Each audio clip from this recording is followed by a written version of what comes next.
Jan Lassiter, you dropped the ball on this one. Speaking of dropping the ball, let's move on to something a little bit more interesting, a little more ethical, if I can say, or ethnical more than anything else. It hits a particular audience. Of course, you know I'm talking about, right, guys? You know what we're talking about. Easter Sunday. Easter Sunday with Jo Koy, Eugene Cordero, Tia Carrere, actually surprised me, Lou Diamond Phillips. Let's get started with Janelle. What did you think about Easter Sunday? I did not like it. I didn't think it was funny. I thought 3/4 of the acting was painful. I was shocked that it was only 90 minutes. I was pretty sure that if I would definitely put it on if I was on my deathbed, because I was sure it lasted a week and a half. It's clunky. It has, you want to talk about a movie that has no direction. You don't know if it's a heist movie, it's a family movie, if it's a love story, if it's a comedy. It has too many directions. None of them come together. It's not cohesive. I was not a fan. Tony? Janelle is not alone. It is a very overlong sitcom episode, and it starts out from the beginning. You know, we get some stand-up comedy that opens the credits, if you will, and that doesn't hit.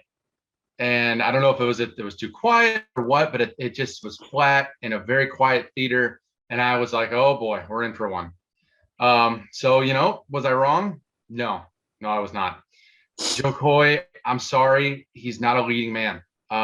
He was trying to act throughout the entire thing, and I'm sure he was trying to be authentic to his roots, but he was trying to act. And there's one scene in particular, you know, between him and his son, and something happens, and his son goes, "Dad, I was worried about you," and I swear, it seems like he was just reading it off a script with no emotion. Tony actually delivered the line better than what the kid did. It was painfully unfunny, and I hate to tear apart someone's work, but it has to be done on this, because this is not something the general audience needs to see, and if they do, they're going to be disappointed. The acting was subpar. I will say the supporting cast was so much better than the focal point of the cast. Tiffany Haddish had a couple funny lines thrown in there. Couple other surprises, we'll leave at that. But for what it was a good representation of Filipino culture, and it's important for them to have that. But there was something so much more that could have been done with this. And as a massive Chandrasekhar fan and all of Broken Lizard, I don't know what his goal was here. I hope this doesn't deter him from getting back at it. I've loved his previous efforts, or some of them, but this is just not it. You're right. Speaking of Super Troopers, Dukes of Hazzard, which I enjoyed at Beer Fest, yeah, this does not hit it. So as Michael Jackson says, Janelle, Tony, you are not alone. I did not get this movie at all. It was like, what is going on here? So they were trying to do, hey, I got to help my brother out because the gangsters are after him because he didn't follow what we're supposed to do here. Hey, my son doesn't love me because I'm never around enough. My mom is upset with me because I'm not around enough. The food looked great. Tiffany Haddish was a lot of fun. Seeing Tierra was interesting. That was very interesting. But you're right. It was pretty much of a movie. So, okay, I'm going to be the first one to go ahead and give it a rating just to get things started.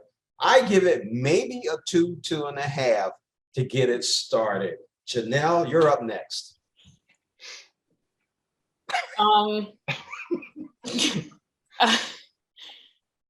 Oh boy. That about sums it up too.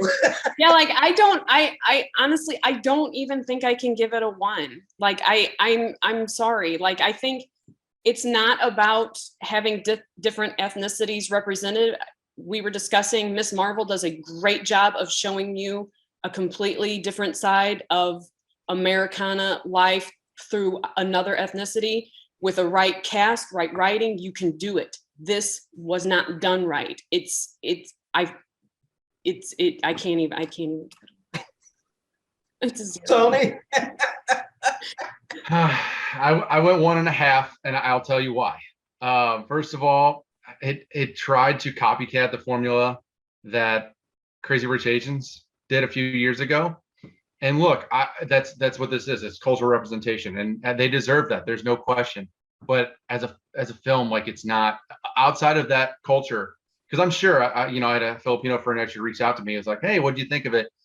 And I just, they're gonna look at this like, "Oh yeah, our family's like that, ha ha, this that." But other than that, there's just nothing there. And there's actually one thing in particular I want to talk about. There's a side character which we don't see too much of. We get like a 2-minute clip of, and he was supposed to be this certain have this certain career, and the dynamic was just laughable. And I don't know if that was intended or if it was something that's like, hey, we just need this person to fill in. And for you fans of Super Troopers, it is a familiar face. But that kind of, there's just so much just aimless direction, like Janelle said, that this is getting a 1.5 for me.